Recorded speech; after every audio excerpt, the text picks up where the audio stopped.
You're a burden. My own son, Wade, looked me dead in the eye and said those words. He'd just sold my deceased husband's company, the company Harold and I built together, and told me I was too old, too fragile to manage my own life. What he didn't know, my smile that day wasn't one of defeat. It was the calm before a storm he never saw coming. The scent of fresh lilies filled the air as I arranged them in my favorite crystal vase. Then, the familiar growl of Wade's BMW pulled into the driveway. My stomach tightened. It always did these days.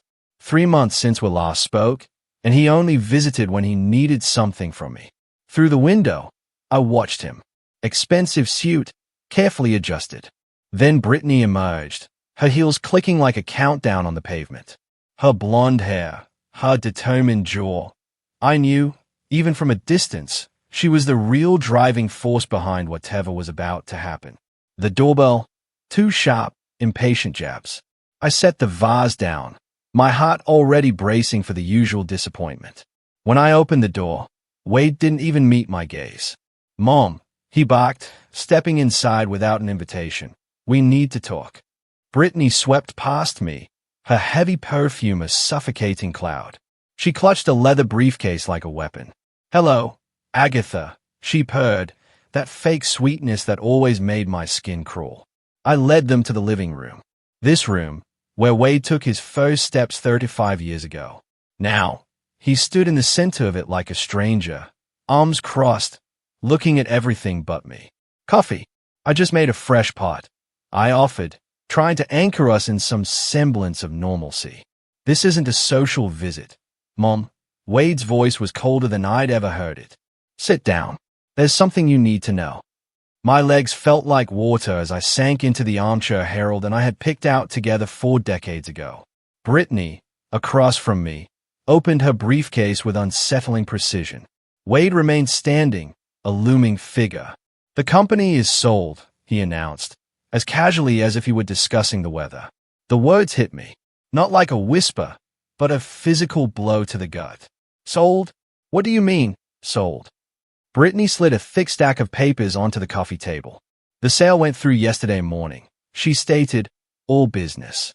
Wade's been handling the paperwork for months." I stayed at the documents, my vision blurring. Harold's and my legacy. The company we'd built from absolutely nothing. The one that had sustained our family for decades. Gone. "But I'm still the majority shareholder," I whispered, barely recognizing my own voice. Wade let out a harsh, disbelieving laugh. "Mom, you haven't been involved in day-to-day operations for 3 years.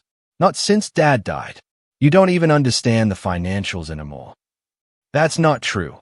I countered, but my voice felt small, weak. "Look at you," Brittany interjected, gesturing with a perfectly manicured hand. "You can barely manage this house. Bills pile up on your kitchen counter for weeks. You forget appointments. Last month, you called Wade 3 times in one day about the same thing." Heat flooded my cheeks. It was true I'd been calling Wade more, but not because I was confused. Because I was lonely. Because I missed having someone to share decisions with. Wade pulled a chair directly in front of me, leaning forward, elbows on his knees. "Mom, you're 64. You've been struggling since Dad passed. The company needs young leadership, fresh ideas.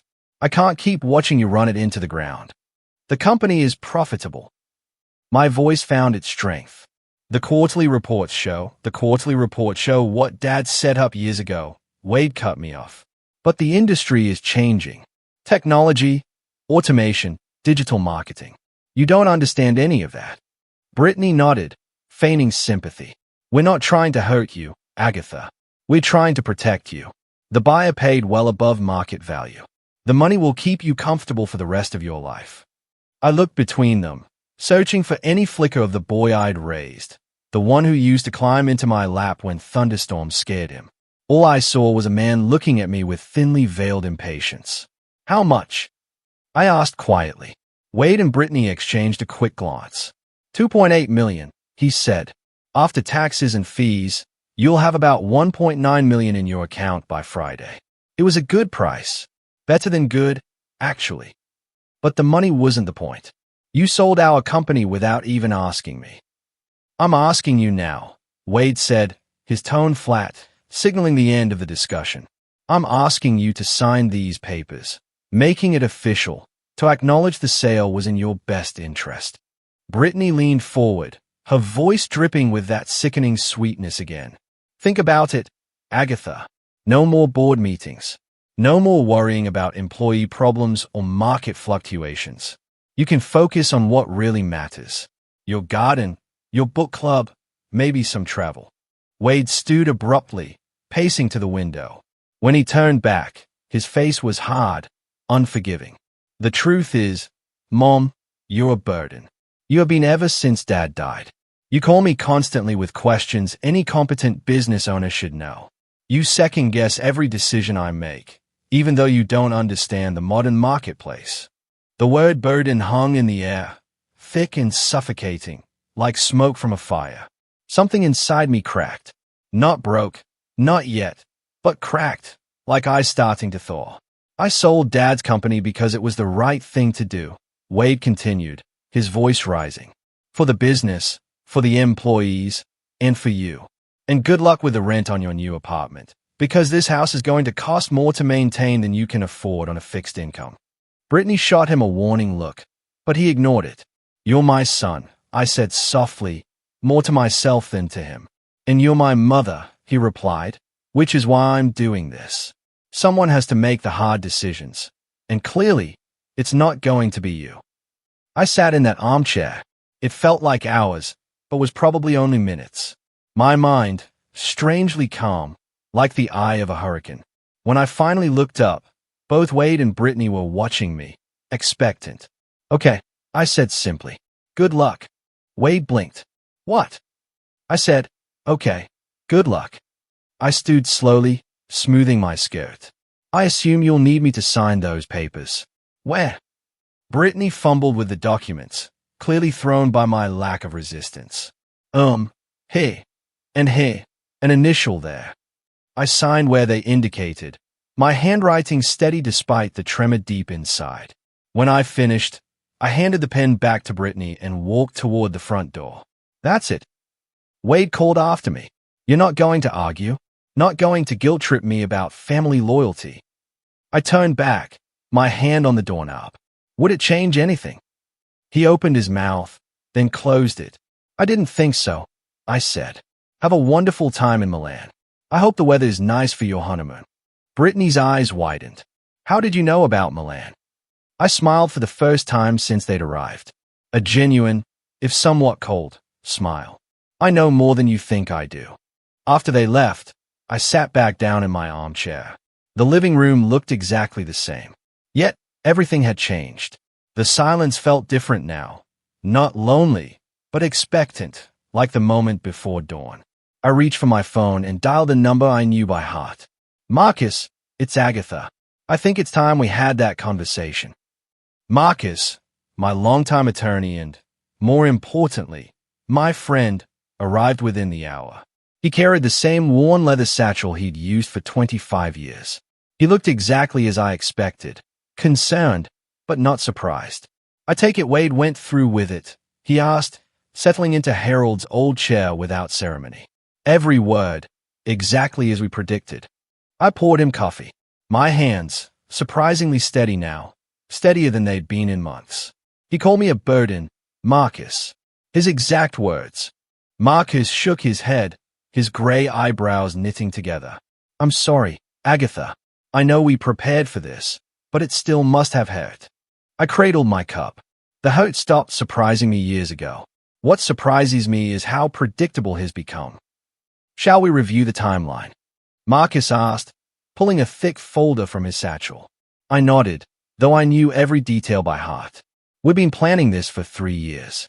Ever since Harold's funeral, when Wade had pulled me aside and suggested I might want to simplify my business responsibilities.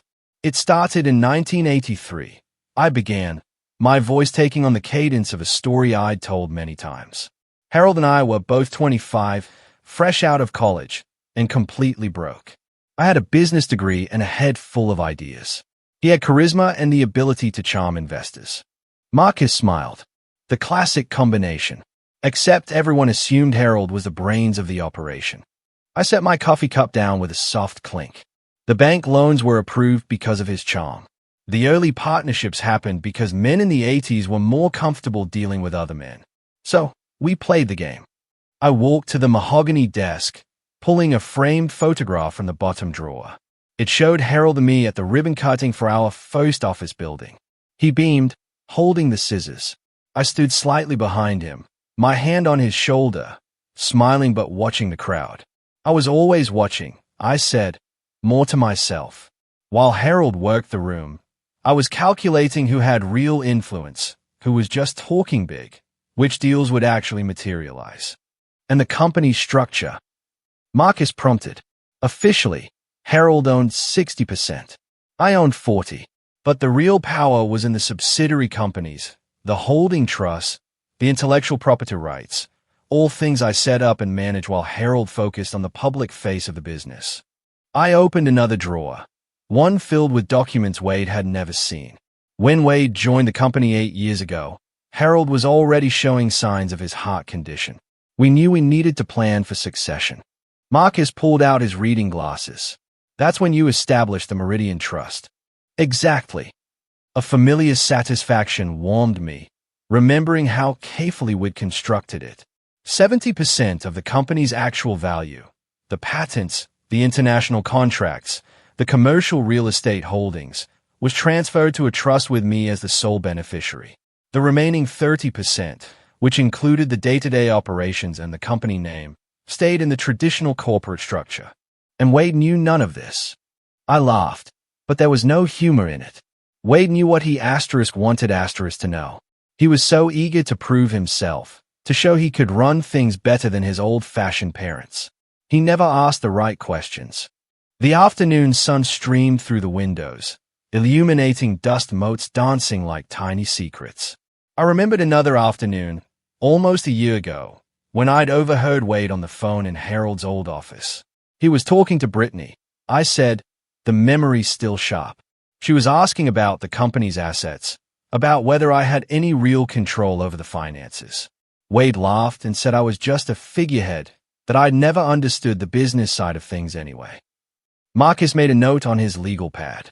That's when you decided to accelerate the timeline. That's when I realized my son had never really known me at all. I returned to my chair, feeling the weight of decades settling around me. For 35 years, I've been the woman behind the curtain. I let Harold take credit for my ideas. Let Wade believe I was just his scatterbrained mother who needed protection. Why? Marcus asked gently. It was a question he'd posed many times. Because I thought it was what they needed from me. I traced the rim of my coffee cup. Harold needed to feel like the success was his. His pride required it. And Wade? Wade needed to believe he was rescuing me from my own incompetence. It gave him purpose. But Harold knew the truth. Harold knew. My voice softened. Especially at the end. The night before he died, he made me promise something. He said, don't let Wade take advantage of your kindness the way I did. Make sure he learns what you're really worth. Marcus leaned back in his chair, studying me. And now Wade has sold what he thinks is our entire company for $2.8 million. I smiled. And this time, there was definitely humor in it. What he doesn't know is that he sold about 30% of the actual value. The shell, you might say. The Meridian Trust holdings are worth, as of yesterday's valuation, approximately $9.2 million. I pulled a financial statement from the desk. The patents alone are worth $4 million. The commercial properties we own in Houston and Phoenix are worth another $3.5 million. The international distribution rights account for the rest. Marcus whistled low. And Wade has no idea. Wade has spent the last 3 years telling me I don't understand modern business. He's probably right. I don't understand why you'd sell a profitable company without doing due diligence on its actual assets. I stood and walked to the window, looking out at the garden Harold and I had planted together. Do you know what Wade said to me last Christmas? He said I was living in the past, that I needed to accept the business world had moved beyond what a woman of my generation could understand. What did you tell him? I told him he was probably right. I turned back to Marcus. And then I made 3 new international deals and increased our patent portfolio by 40%. Marcus closed his folder. So, what happens now? Now, we wait for Wade and Brittany to arrive in Milan. They are staying at the Palazzo Parisi, the presidential suite. I booked it for them myself as a wedding gift, using company funds that no longer exist. Funds from an account Wade thinks contains his inheritance money. A small flutter of anticipation. The account that will show a zero balance when they try to access it tomorrow morning. And the 53 calls. I laughed. That's just an estimate. Knowing Wade, it might be more. Marcus packed his papers, but didn't stand. Agatha, are you sure about this? Once this plays out, there's no going back with Wade. I considered his question. Truly considered it. Was I sure? Was I ready to lose my son completely to teach him who I really was? Marcus, I said, I lost my son the day he decided I was a burden. Everything that happens now is just me getting my dignity back. After Marcus left, I sat alone in the house that suddenly felt more like home than it had in years. I picked up my phone, scrolling to a number. Carla, it's Agatha. Yes, I know it's been a while. Listen, I have a proposition for you. How would you feel about running a company again? By the way, if you're still with me on this wild ride, make sure you hit that subscribe button. You won't want to miss what happens next. Trust me, the real drama is just beginning. The first call came at exactly 9:47 a.m. Milan time, which was 2:47 a.m. for me, sitting wide awake in my kitchen, a cup of chamomile tea steaming beside me. I'd been counting down the hours, knowing Wade and Brittany would try to access their funds first thing. I let it ring. The second call, 3 minutes later. Then another. By the fifth call, my phone was vibrating so aggressively it nearly fell to the floor. I picked it up on the sixth ring. Hello, Wade. Mom. His voice was strained, panic barely contained beneath a thin veneer of control. There's a problem with the bank accounts. Some kind of technical issue. The funds from the sale aren't showing up. I took a slow sip of my tea. That's strange. Have you called the bank? Of course I called the bank. The veneer was already cracking. They said the account was closed yesterday afternoon. Closed? Mom, how does an account just close itself? I wouldn't know, dear. Banking isn't really my area of expertise, as you've reminded me many times. A pause. I heard Brittany's voice in the background, sharp and demanding. Wade muffled the phone, but I still caught her words. Tell her to fix it now. Wade's voice returned, more controlled, but with an edge I'd never heard. I need you to call Marcus.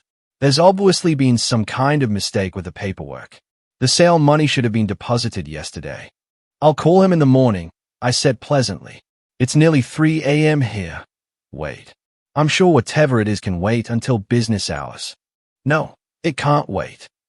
Control snapped completely. We're in Milan, Mom. We have reservations, plans. I paid for a suite at one of the most expensive hotels in Europe. Our cards aren't working either. I made a sympathetic clicking sound with my tongue. That does sound inconvenient. I hope you brought some cash for emergencies. The line went quiet, save for Wade's breathing, which was becoming increasingly ragged. When he spoke again, his voice was dangerously low. Mom, I'm going to ask you once more, and I need you to listen very carefully. Call Marcus right now and find out where our asterisk money is. Our money. I repeated, tasting each word. I wasn't aware you and I had any joint accounts. Wade. The money from the sale. My inheritance. The $2.8 million that should be in my account right now. I set down my teacup with deliberate care. Oh, that asterisk money. Yes, I know exactly where that is. Thank God. I heard him exhale. So call Marcus and it's in my account, I said simply. The silence was so complete, I wondered if the call had dropped. Then Wade's voice came back, barely a whisper. What did you say? I said, the money is in my account, where it's always been, where it will stay. The explosion was immediate. What the hell are you talking about? I sold the company. I have the paperwork. You signed it yourself. Yes, you did sell the company. And yes, I did sign the papers. You sold 30% of Herald Industries for $2.8 million. Quite a good price for what you actually owned, all things considered. I could hear Brittany now, her voice closer to the phone. What is she saying, Wade? What is she talking about? Mom. Wade's voice was shaking, from rage or fear. I couldn't tell. Stop playing games. You can't do this. The company was Dad's. It's mine now. The company name was your father's, yes. And the daily operations, the employee payroll, the office lease in downtown Austin. All of that was yours to sell. And you did. Congratulations. Then where? His voice cut off abruptly, and I knew he was beginning to understand. Where are the assets? I finished for him. The patents, the international contracts, the commercial real estate, the manufacturing rights. Those were never part of what you inherited, Day. Those were always mine. The phone clattered. Brittany's voice, clear now. Give me that phone. Mrs. Holloway, this is Brittany. I think there's been a misunderstanding. Hello, Brittany. How's the weather in Milan? Never mind the weather. Wade is telling me you're claiming ownership of assets that rightfully belong to him. That's not legally possible. I've seen the incorporation papers. You've seen some incorporation papers, I corrected. The ones Wade wanted you to see. Tell me, did you happen to review the Meridian Trust documents? Or the Patterson Holdings subsidiary? Or perhaps the intellectual property assignments filed with the state of Delaware? The silence told me everything. I didn't think so, I continued. You see, Brittany, when you spend 40 years building a business, you learn to protect your interests. You learn that sometimes the most important assets are the ones that aren't written on the letterhead. Wade's voice came back on the line, and now there was definitely fear there. Mom, you can't do this. I'm your son. We're family. Yes, we are family. Which is why you felt comfortable calling me a burden and selling what you thought was my life's work without even consulting me. I stood from the kitchen table, walking to the window. The sunrise was beginning to paint the sky pink. Tell me, Wade, did you really think I was so senile that I wouldn't know what you were planning? Planning? I wasn't planning anything. I was trying to help you. You were trying to help yourself to what you thought was an easy inheritance. The difference is that you were counting on me being the helpless old woman you've convinced yourself I am. Brittany grabbed the phone again. This is elder abuse. We're going to sue you for everything you have. I laughed, a genuine sound of amusement. With what money, Day? And which lawyers? The ones you haven't paid yet because you're standing in a hotel lobby in Milan without access to funds. We'll figure it out. Wade said, back on the line now. I'll call everyone I know. I'll call Dad's old business partners. They'll loan me the money to fight this. You mean the business partners whose contracts are now void because the company they partnered with no longer exists in any meaningful form? I asked. Or perhaps you mean the ones who are currently negotiating new, more lucrative deals with Meridian Trust. The sound that came through the phone was something between a growl and a sob. You planned this. You planned all of this. I prepared for it. I corrected. There's a difference. I hope you would prove me wrong. I hope you would show me that you valued our relationship more than you valued what you could take from me. I do value our relationship. No, Wade. You value what you thought our relationship could get you. There's a difference there, too. I heard hotel lobby sounds in the background, rapid Italian voices, the unmistakable ding of an elevator. They were clearly trying to sort out their situation in public, which couldn't be pleasant. How long have you known? Wade asked quietly. Known what? Known that I was going to sell the company. I considered lying, making it seem like I'd only recently figured it out. But Wade deserved the truth, even if it hurt. 3 years, I said simply. Since the week after your father's funeral, when you told me I should probably start thinking about simplifying my business responsibilities. 3 years, he repeated numbly. 3 years of watching you circle like a vulture, waiting for the right moment to convince me I was incompetent. 3 years of listening to you and Brittany whisper about my memory, my capabilities, my age. 3 years of preparing for this exact conversation. Brittany's voice, shrill now with panic. We can't stay here without money. Do you understand that? We're going to be thrown out of this hotel. I'm sure you will figure something out, I said. You're both so much more capable than I am, after all. Surely a little problem like being stranded in Europe without funds is nothing for people with your business acumen. Mom, please. Wade's voice broke on the word. I made a mistake. I see that now. Just tell me what I have to do to fix this. For a moment, just a moment, I felt the old familiar tug of maternal instinct. The desire to rescue him, to make everything better, to be the mother who solved all his problems. But then I remembered sitting in my living room yesterday, listening to him call me a burden. You can start by figuring out how to get home from Milan without my help, I said. Consider it a learning experience in problem solving. You can't just abandon us here. I'm not abandoning you, Wade. I'm letting you experience what independence feels like. Isn't that what you wanted? To be free of your burden of a mother. The phone went quiet, except for Wade's breathing. When he spoke again, his voice was small, defeated. What happens now? Now you learn what I've always known, I said, watching the sunrise paint the world in shades of gold. That family isn't just about blood. It's about respect. And respect isn't something you inherit, Wade. It's something you earn. I hung up and turned off the ringer. According to my count, that had been call number 13.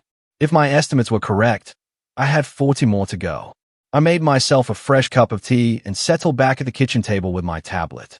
I had emails to read, business decisions to make, and a company to run. The real company, the one that had never stopped being mine. Outside, the world was waking up to a beautiful new day. By noon, my phone had recorded 37 missed calls. I turned the ringer back on around 10 a.m., curious to hear how the tone of Wade's messages would evolve as his situation became more desperate. I wasn't disappointed. The messages progressed from confused to angry, to pleading, to threatening, and back to pleading again.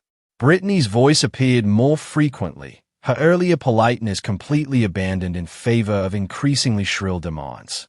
I was in my garden, pruning the roses Harold had planted for our 20th anniversary, when call number 38 came in. This time, I answered on the first ring. Good afternoon, Wade. Mom. His voice was utterly exhausted. We need to talk. Really talk. I'm listening. Not on the phone. Face to face. We're coming home. I pause in my pruning, considering this development. With what money? I believe you mentioned your cards weren't working. I called Uncle Robert. He's wiring us money for plane tickets. Harold's brother Robert, the one who'd always been jealous of our success. I could only imagine the conversation Wade had with him, probably painting me as a vindictive old woman who'd stolen his rightful inheritance. That was resourceful of you, I said. We'll be back tomorrow evening. Will you be home? This is my home, Wade. Where else would I be?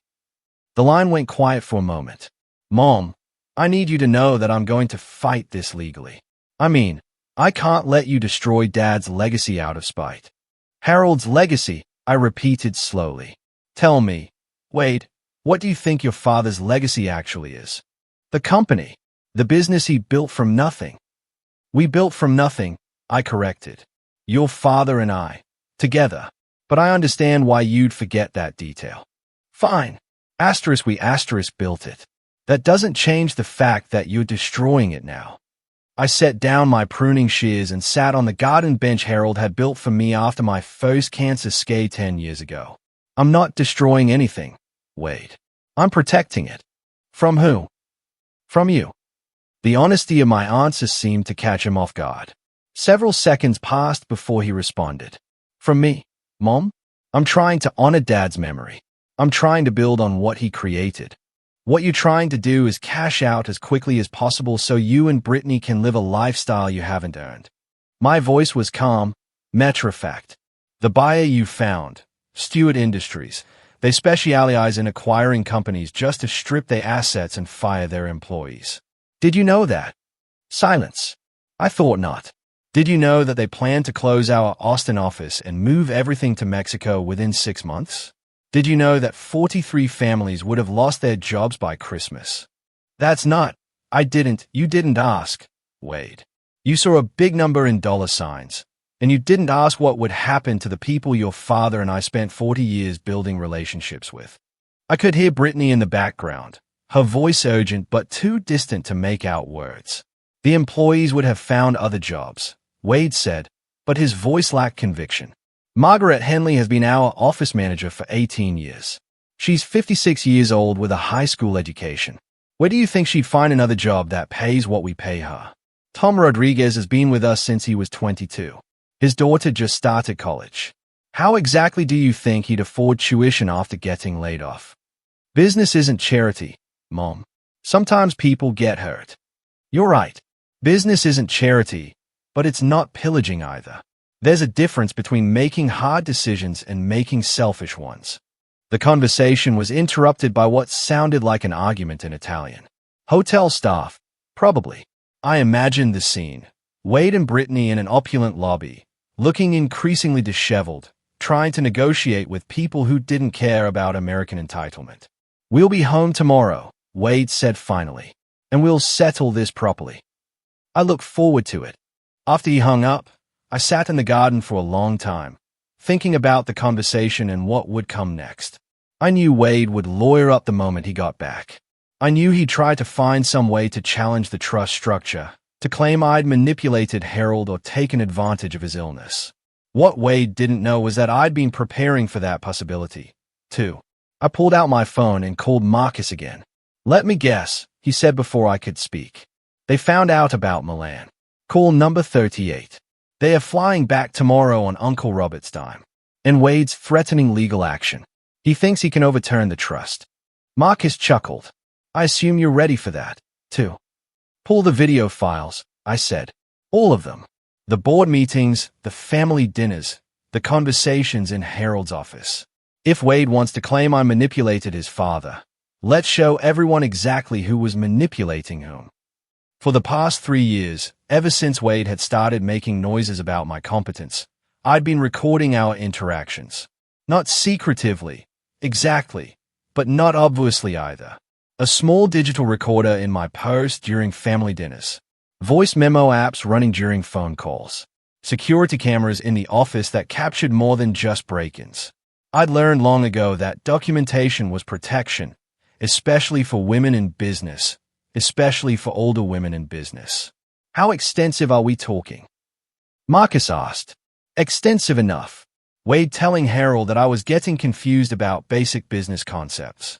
Wade suggesting to his father that maybe it was time to transition me into an advisory role only. Wade discussing with Brittany how to convince me that selling was in my best interest. And Harold's responses. I smiled, remembering Harold defending me every single time. Harold explaining to Wade that I was the strategic mind behind 90% of our successful deals. Harold telling his son, and I quote, "Your mother could run circles around most CEOs half her age. And if you can't see that, you're not as smart as I raised you to be." Wade won't be expecting that. Wade's never expected much from me. It's been his greatest weakness. That evening, I made myself a simple dinner and settled in to review the financial reports from our international divisions. Meridian Trust wasn't just a holding company. It was an actively growing enterprise. While Wade had been focused on the flashy Austin headquarters and the domestic client base, I'd been quietly expanding our reach into markets he'd never even considered. Our partnership with a sustainable manufacturing company in Germany was generating more revenue than our entire Texas operation. Our licensing deals in Japan had doubled in value over the past 18 months. The software patents we developed for inventory management were being used by companies across 3 continents. Wade thought he'd sold our company for $2.8 million. What he'd actually done was sell the least valuable portion of an empire worth more than $15 million. My phone buzzed with a text message from an unknown number. "This isn't over. You've made the biggest mistake of your life." Brittany, apparently, had found a way to send international texts. I wondered if she'd borrowed someone's phone or if she'd convinced Uncle Robert to include messaging in his emergency assistance. I typed back, "The biggest mistake of my life was letting you into my family. I'm correcting that now."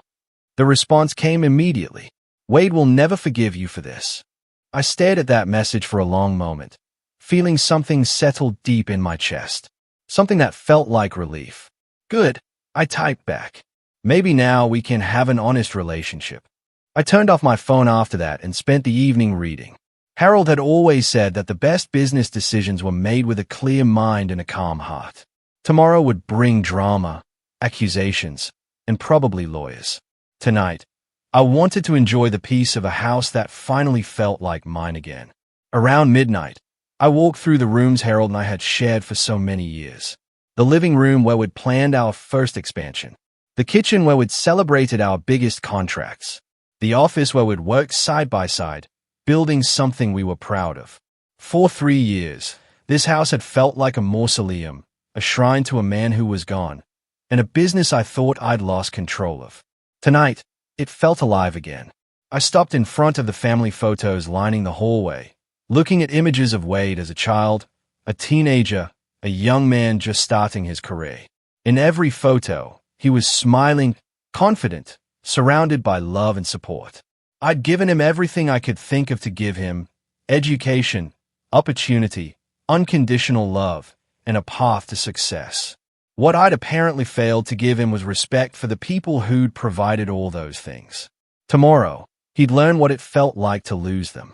And maybe, if I was very lucky, he'd also learn what it took to earn them back. Wade's rental car pulled into my driveway at 6:43 p.m. the following evening. I'd been watching from the kitchen window, timing their arrival with the same precision I'd once used to schedule international conference calls. They were 12 minutes later than the flight tracking app had predicted, which meant they'd probably argued about something during the drive from the airport. I didn't rush to answer the door when Wade's familiar, impatient knock echoed through the house. Instead, I finished washing my dinner dishes, dried my hands carefully, and smoothed my hair before walking slowly to the entryway. Through the frosted glass, I could see 2 figures standing stiffly on my porch. When I opened the door, the difference in their appearance was startling. Wade's usually immaculate suit was wrinkled from travel, his hair disheveled, and his eyes held a wild, desperate look I'd never seen before. Brittany looked even worse. Her makeup was smeared, her designer clothes looked slept in, and she was clutching an oversized purse like a life preserver. "Mom," Wade said, his voice carefully controlled. "We need to talk." "Of course. Come in." They followed me to the living room, the same space where this had all begun just 4 days ago. But the dynamic had shifted completely. Where Wade had once stood confidently, now he perched on the edge of the sofa like he was ready to bolt. Brittany sat beside him, her eyes darting around the room as if she were cataloging items for potential value. "I've brought my lawyer," Wade announced, trying to reclaim some authority. "He'll be here tomorrow morning. We're going to contest the trust documents." "That's certainly your right," I said pleasantly, settling into my favorite chair. Though I should warn you that legal challenges to properly executed trusts rarely succeed, especially when there's 30 years of documentation supporting their validity. Brittany leaned forward, her composure finally cracking completely. "You can't do this to us, Agatha. We have a life planned. We have commitments. I quit my job at the hospital because Wade said we'd be set for life." "You quit your job?" I raised an eyebrow. "How presumptuous of you." "We bought a house," Wade said quietly, "based on the expected sale price. The down payment is due next week." "That does sound like a problem," I agreed. "Poor financial planning often leads to such difficulties." Wade's careful control slipped. "Stop playing games. You know what you've done. You've stolen what rightfully belongs to me." "Have I?" I pulled a manila folder from the side table beside my chair. "Let's review what rightfully belonged to you, shall we?" I opened the folder and spread several documents across the coffee table. Wade and Brittany leaned forward, squinting at the legal text. "This is your father's will," I said, pointing to the first document. "As you can see, he left you the family business as it was legally constituted at the time of his death. That included the corporate name, the office lease, the employee contracts, and the domestic client relationships." Wade grabbed the document, scanning it frantically. "It says I inherit his share of Herald Industries, which was 60% of the company." "Correct. 60% of Herald Industries as it existed 3 years ago. I pulled out another document. However, this is the amendment your father signed 18 months before his death, formally acknowledging that the most valuable assets have been transferred to separate entities in which he held no ownership stake. That's impossible, Brittany said, snatching the paper. Harold wouldn't have signed away his own assets. Harold didn't sign away anything, I corrected. Harold acknowledged what had always been true, that those assets were mine to begin with. I was the one who developed the patents, negotiated the international contracts, and purchased the commercial properties. They were never his to leave to anyone. I watched Wade's face as the reality sank in. His expression cycled through confusion, anger, and finally a kind of hollow understanding. You planned this from the beginning, he whispered. I protected what I built, I said, just as any smart business person would. Wade stood abruptly and began pacing. No, this is more than that. You let me believe I was inheriting a multi-million-dollar company. You watched me make plans, make commitments, quit my job to focus on running the business full-time. You set me up to fail.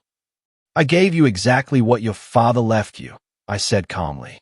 If you chose to make assumptions about the value without doing proper due diligence, that's not my responsibility.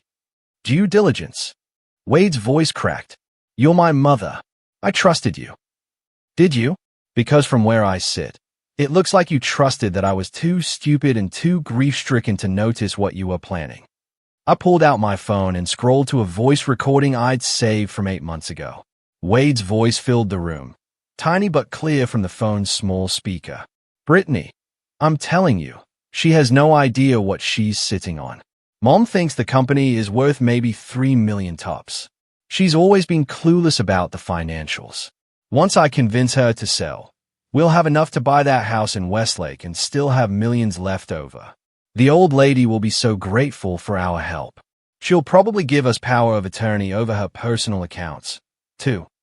The recording continued for another 30 seconds, with Wade laughing about how easy it would be to manipulate his scattered mother. Brittany's face went white. Where did you get that? Wade made that call from your kitchen last December when I was visiting for your housewarming party. You'd stepped out to get wine, and Wade thought I was in the bathroom. I was actually right around the corner, holding my phone. Wade sank back onto the sofa, his head in his hands. You've been recording us. I've been protecting myself, I corrected. Something I learned to do during 40 years of being underestimated by men who thought they were smarter than me. I pulled out another phone and played a second recording. This one from Wade's conversation with his father just 6 months before Harold's death. Dad, I'm worried about Mom. She seems confused about basic business concepts lately. Maybe it's time to start transitioning her into more of an advisory role. You know, let me handle the day-to-day operations before she makes a mistake that costs us everything. Harold's response was crystal clear. Son, your mother has forgotten more about business than you've learned yet. If you think she's confused, you're not paying attention. She's been running circles around competitors half her age while you've been focused on office politics. Wade's voice on the recording became petulant. I just think fresh perspectives might be valuable. Some of her ideas seem pretty outdated. Harold's laugh was audible, even through the phone's small speaker. Wade, your mother closed a $2 million international deal last week while you were complaining about the coffee in the break room. Maybe worry less about her perspectives and more about developing your own. When the recording ended, Wade looked physically ill. Brittany was staring at him with an expression of dawning horror. You told me she was losing her mind, she said slowly. You said the doctors were concerned about early dementia. I never said that. Wade protested weakly. You absolutely said that. Brittany's voice was getting louder. You said that's why we needed to act quickly before she made decisions that would hurt the family finances. I cleared my throat. There were never any doctor's concerns about dementia. My last cognitive assessment, done as part of my annual physical 4 months ago, showed no signs of any mental decline whatsoever. I can provide you with the medical records if you'd like. Brittany turned to stare at Wade with a look of pure disgust. You lied to me about everything. I didn't lie. Wade said desperately. I was trying to protect our future. You thought you could steal from your own mother and convince your wife it was for her own good, I finished. The question now is what you're planning to do next.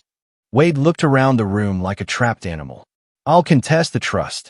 I'll hire the best lawyers in Texas. I'll prove that you manipulated Dad when he was sick.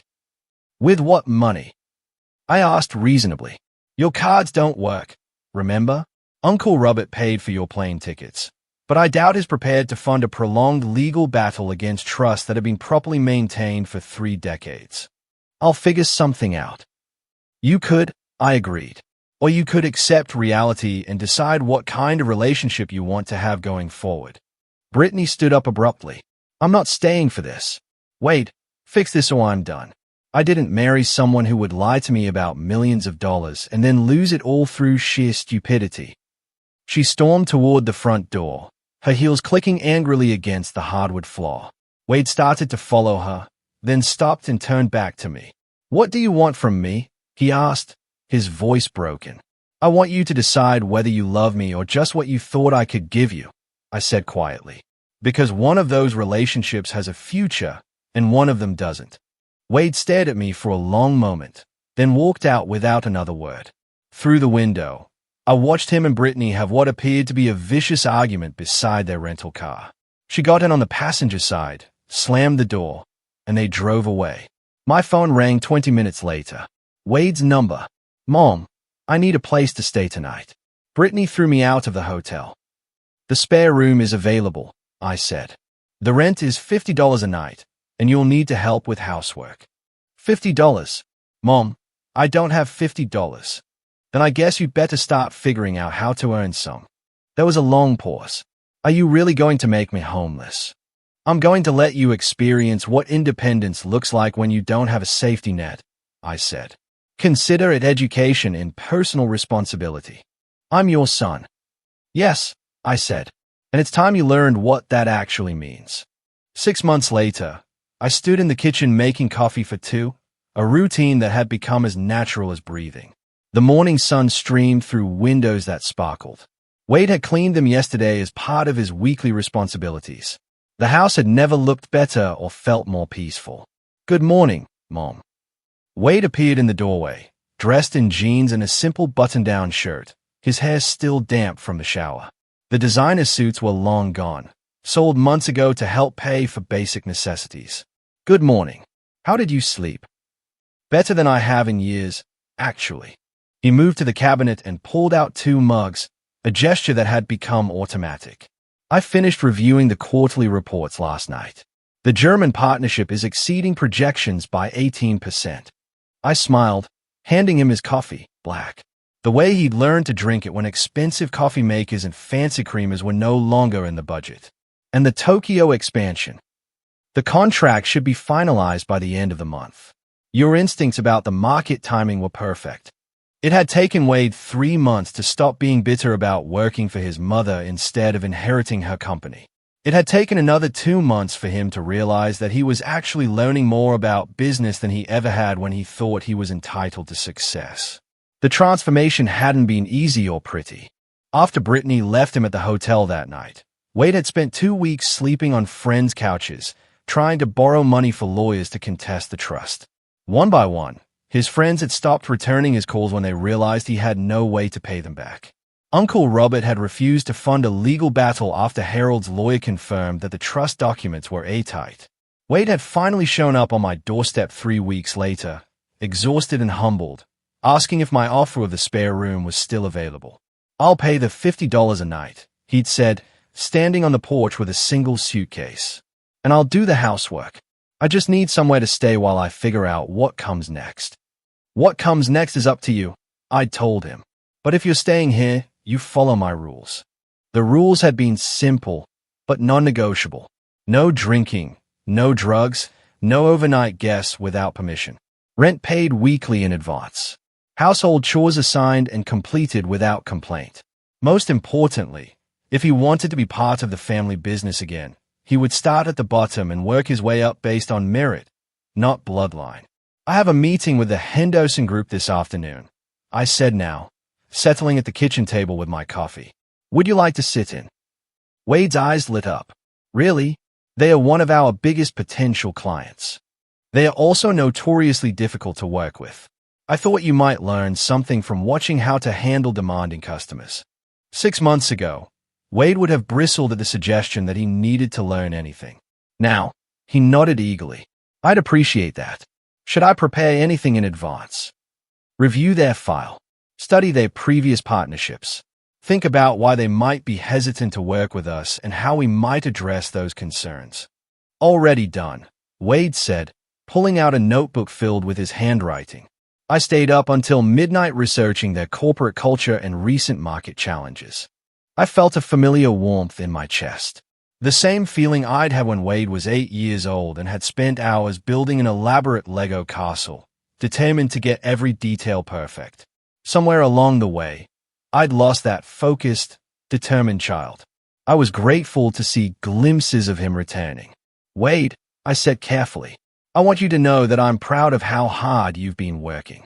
He looked up from his notebook, surprised. You are? I am.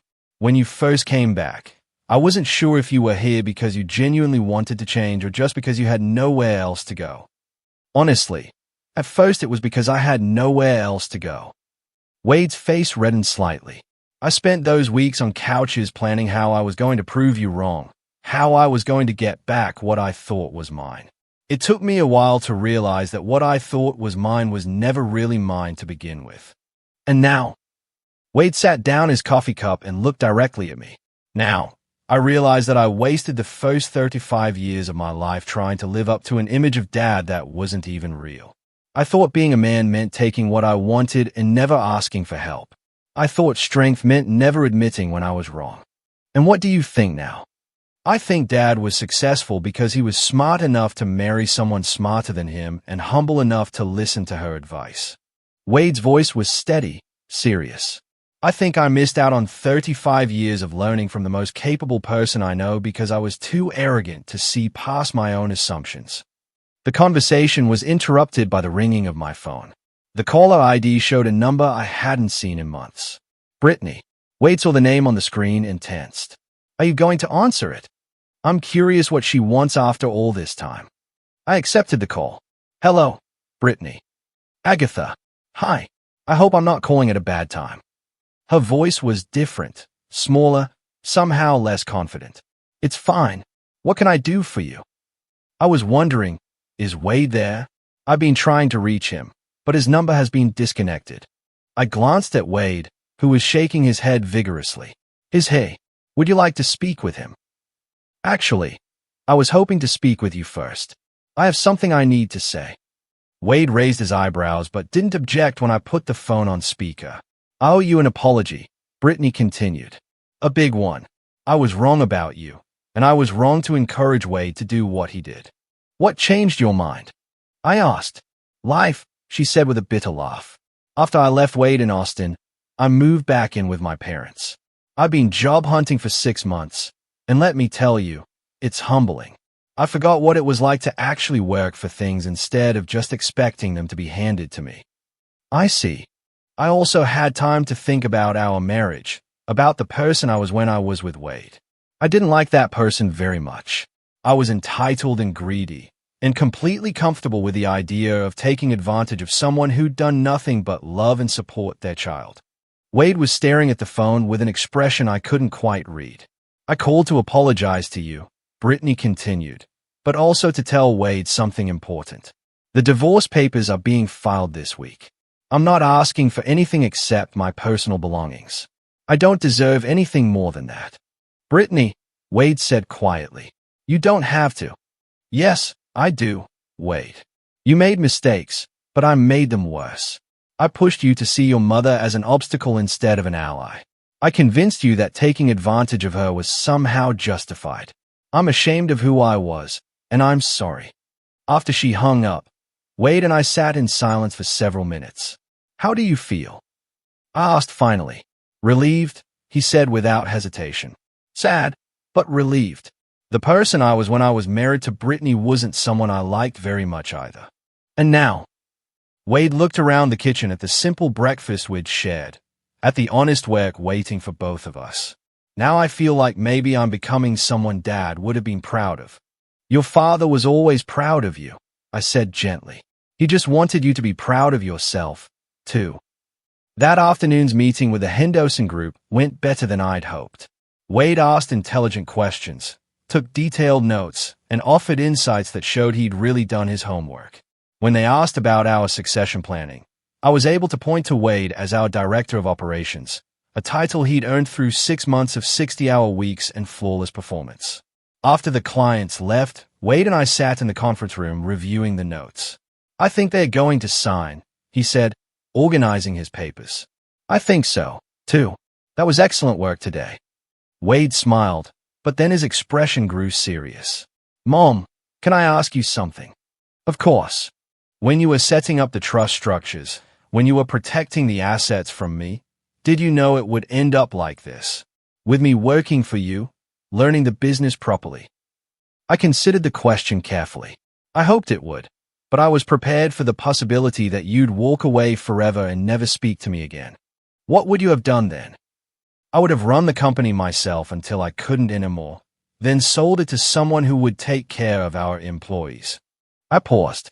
"But I would have missed you every day for the rest of my life." Wade's eyes filled with tears. "I'm sorry I put you through that.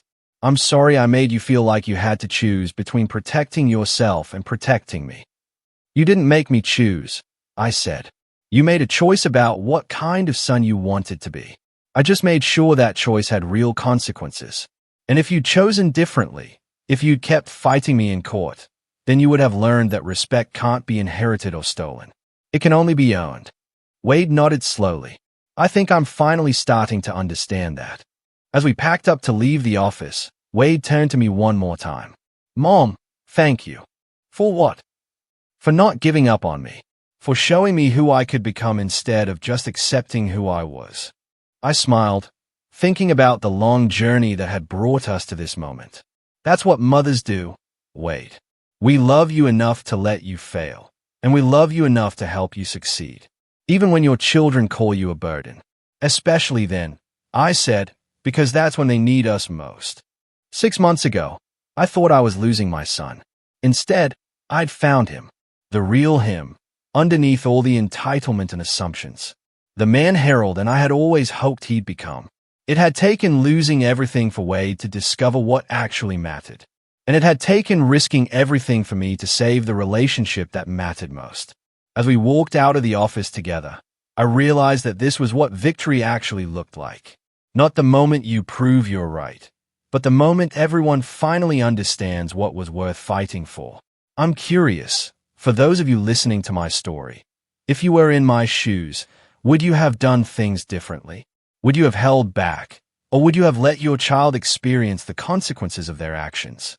Tell me what you think in the comments below. I really want to know.